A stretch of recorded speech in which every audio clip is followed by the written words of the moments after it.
Grupo sa mga mag-uuma nga gikan sa Bukidnon nagprotesta og nagkampo atubangan sa buhatan sa Department of Agrarian Reform Region 10.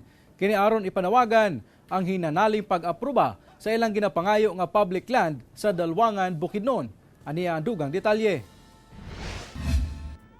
Dulan 50 ka mga mag-uuma nga miyembro sa Tingog sa Katawhan Landless Homeless Association ang miabot ug nagkampo atubangan mismo sa buhatan sa Department of Agrarian Reform Region 10 Lunes sa buntag.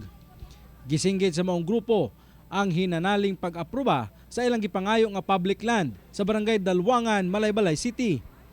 Tuig 2016 pa kuno, dihang ilang gilihok ang mga rekisito sa maong yuta aron hingpit na kining mahatag kanila.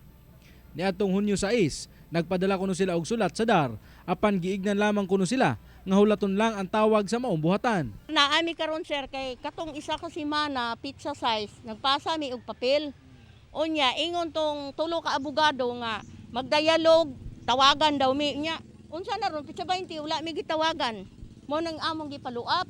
Unya gipasulat na pud mi nga ang lot 11 kag 7 mao nang public land. Sumala sa DAR 10 nga ang luna nga gipangayo sa maong grupo mao ang lot 7-11 nga kasamtangang giokupahan sa Department of Agriculture, isip stock farm o production area sa maong ahensya. Doon na kuno'y hearing nga nakaschedule alang sa maong hisgutanan apan gusto kuno sa mga claimants nga magpagawas dayon og order ang ilang buhatan.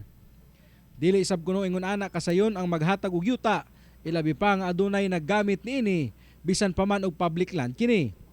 Kinahanglan pa kuno nga tun-an sa mga ahensya sa gobyerno sama sa DENR, Local Agriculture Office ug DAR ang maong yuta kung mamahimo ba kining ihatag sa mga tawo. I-schedule nato nga gikuha pa namo ang availability sa atong mga bosses, sa atong RD, sa atong ARD for operation, atong paro, atong provincial head sa Bukidnon, including Damaro of course. Apparently, dili kahulat ang mga claimants kay ilang gusto insigida nga naa nagidayon insigida pag anhin nila dapat sulbaron diretsyo. Amo namin gini pangayoon kay perti na mi kalisod kung mangawat ka. Resuhon. Ngayo kag yuta kompleto na kag papel dili paghihapon implementar. Pagpasabot sab sa Department of Agrarian Reform 10 nga ilang ginahimo ang tanan aron masulbad ang maong petisyon sa mga mag-uuma sa mas daling panahon. Ang among opisina is mutabang kutob sa among mahatag nga tabang. Pinaagi gihapon sa atong mga guidelines. Kauban si Jaybert Pairat sa kamera. Ako si James Paulo Yap para sa One Mindanao.